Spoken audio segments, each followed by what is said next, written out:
Hello friends, welcome to my channel. आज आपनालोकर एटा Pakri recipe লৈ আহিছো। ঢেকিয়া হাকেৰে বনোৱা পকৰি ৰেচিপি।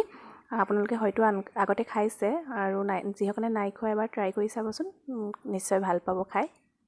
চাওচোন আহক আমাক পকৰিৰ বাবে প্ৰয়োজনীয় সামগ্ৰীসমূহ কি কি। এই ধৰণৰ পিয়াজখিনি এইদৰে অলপ মিহি মিহিকে কাটি লৈ তাত অলপ নিমখ দিম। নিমখ দি পেলাই সেই গুটিখিনি ভালদৰে মিক্স কৰি পিয়াজখিনি অলপ সফট হোৱালৈকে ৰাখি দিম। ঢেকিয়া শাকখিনি এইদৰে মিহি মিহিকে কুটি ললোঁ। অলপ নহৰু লৈছিলোঁ, সেয়াও মিহি মিহিকে কুটি ললোঁ। নহৰু দিলে অলপ টেষ্টটো ভাল লাগে পকৰি, দি চাবচোন নাই দিয়া যদি কেতিয়াও। আৰু অলপ জলকীয়া লৈছোঁ। এতিয়া আগতে কাটি থোৱা পিয়াজখিনি ঢেকিয়া, নহৰু, জলকীয়া গুটিখিনি একেলগে দি লৈছোঁ। এতিয়া ইয়াতে বেচন দি লৈছোঁ। বেচন মই একেবাৰতে সৰহকৈ দিয়া নাই, কম কমকৈ দি অলপ সানি ল'ম আৰু প্ৰয়োজন হ'লে পাছত এড কৰিম। এতিয়া মই ইয়াত অলপ জলকীয়া গুড়ি আৰু হালধি দিছোঁ। আৰু জলকীয়া গুড়িটো আপোনালোকৰ নিজৰ সোৱাদ অনুযায়ী কম বেছি কৰিব পাৰে। মই কমকৈ লৈছোঁ আৰু মই আগতেই নিমখ এড কৰি থৈছিলোঁ বাবে মই পাছত এড কৰিবলগীয়া নহ'ল। এতিয়া সকলোখিনি ভালদৰে এনেকৈ মিক্স কৰি ল'ম আৰু প্ৰয়োজন মতে মই বেচন আৰু পানী এড কৰিম।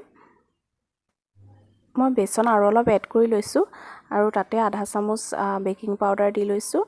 আৰু এতিয়া সকলোখিনি ভালদৰে মিক্স কৰি মিশ্ৰণটো বনাই ল'ম। এতিয়া এইদৰে সৰু কেৰাহী এখন গৰম কৰি লৈছোঁ। তাতে ৰিফাইন তেল দিছোঁ আৰু অলপ মই মিঠাতেলো এড কৰিছোঁ। মিঠাতেল এড কৰিলে অলপ পকৰি টেষ্টটো ভাল লাগে। আৰু এতিয়া তেলখিনি ভালদৰে গৰম হ'বলৈ দিছোঁ।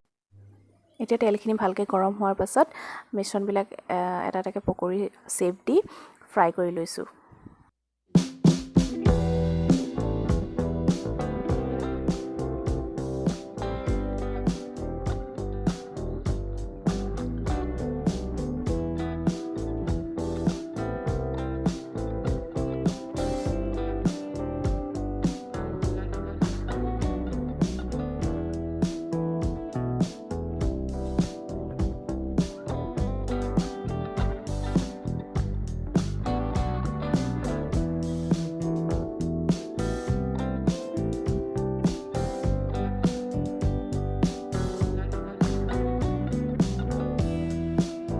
এতিয়া আমাৰ ঢেকিয়া শাকেৰে বনোৱা পকৰি ৰেডি হৈ গ'ল।